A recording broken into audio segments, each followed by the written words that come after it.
From my experience as a realtor, most people spend way too much time trying to figure out rehab costs before they even make an offer, and then later not nearly enough time verifying the numbers after one's accepted. So in this video, I'm going to walk you through step by step how to quickly, safely, and accurately figure out what it'll cost to fix up a property so you can make smart offers fast and have peace of mind when you close. All right, the first step to determining your rehab costs is estimating. Now, it's human nature when you're deciding whether to spend hundreds of thousands of dollars on a home to take every precaution. You might want to visit the property multiple times, bring a family member along, or even get a contractor to look it over before you ever even consider filling out a legally binding purchase contract. But when you take this approach, there's no guarantee that by the time you're ready to make an offer that the property will still be available, your offer will be accepted, or that you've actually gained that much more useful information from all those visits. And if you really want to grow as a real estate investor, you'll have to make offers frequently. I know plenty of investors that make offers daily. So it just isn't sustainable or scalable to visit every single property before making an offer. Later, when we go over the verifying process, I'll also explain how to position yourself so that if your offer is accepted, you still have a way to back out of the contract after seeing it with no penalties if it's not what you expected. Now, there are exceptions to this, like if the property is off market, part of an auction or sale not considering any contingencies, a listing that doesn't have enough pictures to make an estimate, or if the seller isn't considering any sight unseen offers. In these cases, you'll need to decide for yourself whether it's worth investing the time to visit the property before making an offer. So I'm going to go through some methods to estimate rehab costs based on pictures and descriptions, and if you do end up visiting the property for one of those exemptions, or if after this video you still don't feel comfortable making an offer sight unseen, it'll be even easier to make your estimate using these methods in person. Okay, the first method I use is conservatively counting in $2,500 or $5,000 increments. So when I'm looking at a property, I'll just count on my fingers, half a finger for $2,500 and a full finger for $5,000. I've got a good idea of what normal repairs cost for a property, so I'll just go through and round each section up to the nearest $2,500. It takes some practice at first, but anytime you're not sure what something costs to fix, just look it up from multiple sources and round up conservatively. And I always start with a base of $5,000, even if it's a brand new house, because there are almost always small things that need to be done. That way, when you're looking at pictures, you don't have to focus too much on the little details, like minor landscaping, fixtures, or easy fixes that'll come up mostly during your inspection, such as a missing cover or something. And then the rest just gives you a little extra cushion for the rehab in general. Now, the thing to keep in mind when coming up with your estimate is that the listing photos are meant to give the best possible impression of the property. So if you notice imperfections in the pictures, like scuffs, scratches, or personal items still hanging on the walls, it'll always look worse in person. For that reason, when I see those kinds of things, I assume the entire interior needs to be painted. Same thing goes for the floors. If you notice a few rooms have worn out carpet or scratched hardwood, it's safest to assume all the flooring will need to be replaced unless it's blatantly obvious that the other rooms are brand new. This way you're prepared for the worst case scenario, and if it turns out not to be necessary, you can put that extra money towards other repairs you missed in the photos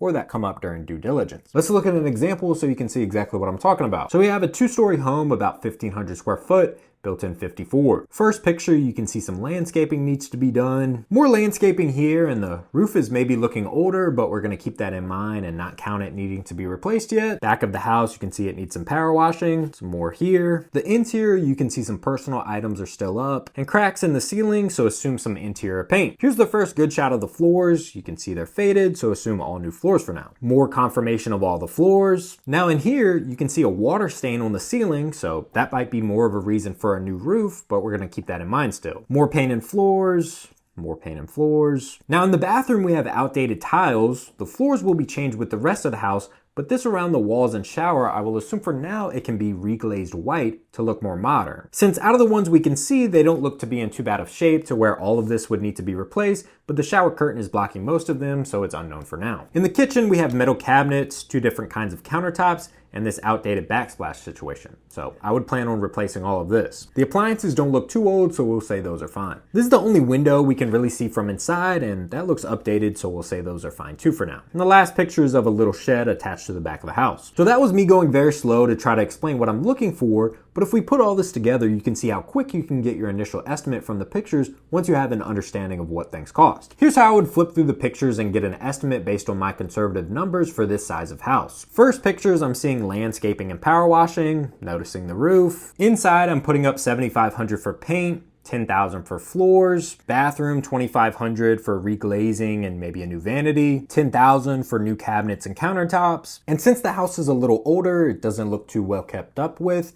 I'm seeing a few more things than just fixtures and minor landscaping, and also because I can't see the windows well, I'll add another $2,500 for small stuff then the $5,000 base for all the regular small stuff and a buffer. So from counting on my hands and just looking at the pictures, I already have about $37,500 in mind. And you can imagine how fast you could do that if you focus on properties that only need light rehabs like just floors and paint. Now, after I'm done looking at the pictures, I want to look at the description for the property to see if that gives me any more useful information. Really, the only things mentioned here are that the air ducts were replaced in 2020 and the water heater is 4 years old. Sometimes listings will say something like updates include new paint or new flooring. When you see that and you couldn't tell from the pictures whether those things needed to be done, you can adjust your estimate accordingly. Like if you assumed it needed paint but the listing confirms it's been freshly done, you can take that cost off your rehab budget. But the most useful details you can get from this section are usually about the major systems. It might list the age of the roof or HVAC system or mention issues like a leaking roof or a unit that recently stopped working. So you can easily adjust your repair estimate from that. Along with the description, make sure you're also paying attention to the types of system the home has.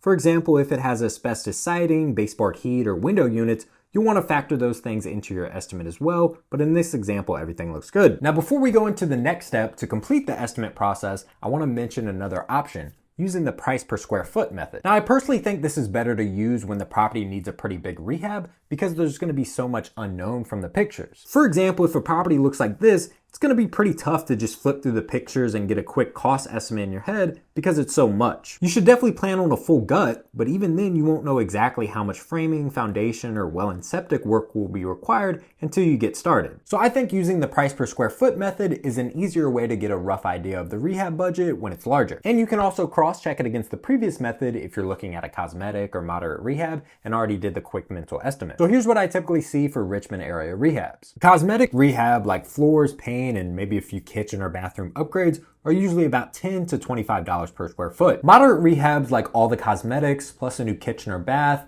and 1 to 3 major systems like the roof, siding, or HVAC are about $30 to $50 per square foot. And a full gut rehab when all the major systems and the entire interior are replaced is typically $60 to $100 per square foot. And it can go even higher if unforeseen damage is discovered during the process. So those are the two main ways I like to get a rough estimate from the pictures and descriptions. If you're still happy with how the numbers look after that initial estimate, the next step is to talk with your agent. You can share your thoughts on the rehab with them and see what they think. They'll also be able to share any useful information from the agent-only comments if the property is listed on the market. Most of the time, this is where I see the most useful information about the property's condition. Many agents don't like to include defects in the public description that goes out to Zillow and everywhere else. I see all the time where the public remarks are just normal and the house looks turnkey from the pictures and description, but then the agent-only comments will note things like septic system is non-functioning or that there's a huge leak in the crawl space. So after talking with your agent and factoring in anything they shared, if you're still interested, it's time for your agent to reach out to the listing agent or the seller directly if it's an off-market property. This is their opportunity to ask about anything you noticed in the pictures that you weren't sure needed to be replaced, and hopefully the listing agent can give you clarification on those items. On top of that, when I'm the buyer's agent, the main questions I always want to ask to get a better understanding of the rehab budget before making an offer are, if the house looks totally turnkey,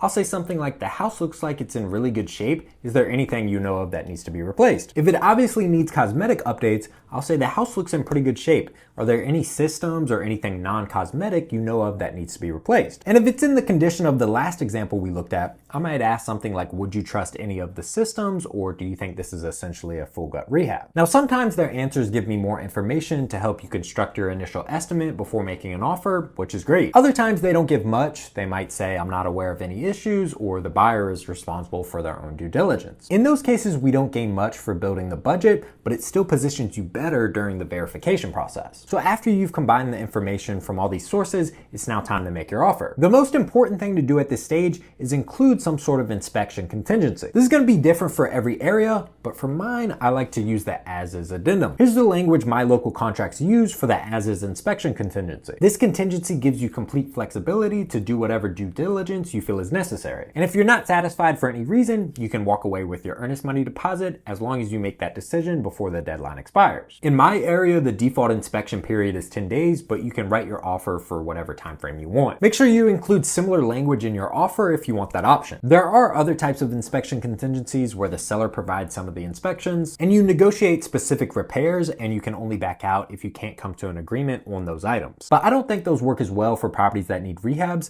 so I prefer the as-is inspection contingency. Plus, most sellers want to sell properties that need work as is anyway. If your offer gets accepted, then you enter the verification phase. This is when you find out exactly what work the property needs and exactly what it'll cost to complete. The first step, right after your offer is accepted, is to schedule an inspection with a licensed home inspector. If you're planning a complete gut rehab, an inspection isn't really necessary because you're replacing everything anyway, but in all other situations, I always recommend getting one. After scheduling the inspection for as soon as possible, start contacting contractors for quotes. Most contractors will want to do a walkthrough of the property before giving you written bids. If you can, I like to schedule those walkthroughs after the inspection. The inspector usually gives you the report the same day, so you can take that report into the contractor walkthrough to point out specific items and get their thoughts on everything at once. That way you're not getting bids first and then realizing after you receive the inspection report that there are a bunch of additional items you now have to circle back and add on. And while you wait for the inspection, it's a great time to do an initial walkthrough with your agent to get a more detailed estimate than what you gathered from the photos. If you can't make it in person, your agent can always walk the property for you and report back. The main goal here is to get a solid scope for the cosmetic work needed ahead of time. So when the inspector comes, you can focus your attention on the major systems and any structural issues. Because home inspectors don't focus much on cosmetic issues,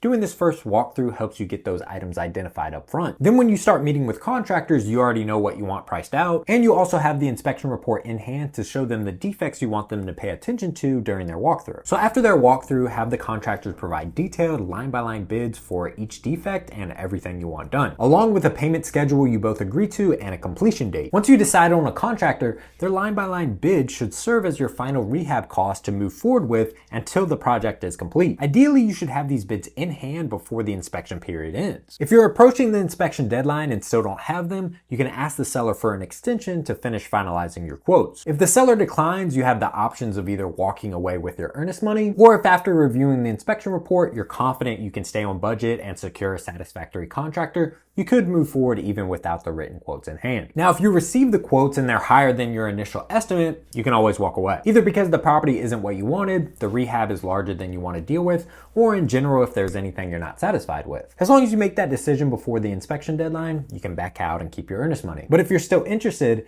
now is the time to completely rerun your numbers as if you're making an initial offer on the property. At this stage, you take all your confirmed numbers because during this inspection period, you're not just verifying the rehab budget, you're also confirming your closing costs and interest rate with your lender, your insurance payment with your agent, and so on. Once you have all these verified quotes, conservatively run your numbers again to see what your new maximum price is. Even if the rehab cost came in higher than expected, you could still move forward if your other estimates had enough cushion to offset the difference and keep you under that maximum price. But if you're under contract above your new max price, you can potentially negotiate with the seller before the inspection deadline. Now, our as-is addendum language treats the inspection period like a pass or fail. You either move forward as is or walk away with no strings attached. But in practice, your agent can always approach the seller or listing agent and say something like, after reviewing our inspection report and all our bids, which I'm happy to share, unfortunately, we'll have to walk away unless you're willing to adjust the price by $20,000. Then the seller can decide whether to let you walk away and relist the property or move forward with you at the new price. Once everyone is satisfied and you move past the inspection deadline, do one last walkthrough right before closing to confirm everything is in the same condition as when you first saw it. Then close on your new property and get the contractor started. Now, I know I've talked a ton about inspection reports in this video, but I haven't fully gone over how to decipher them. So if you want to see me go through some real life reports and explain what's a normal issue versus a serious problem, you can watch this video here. And if you need any help buying, selling, or investing in real estate, all my contact information is in the description.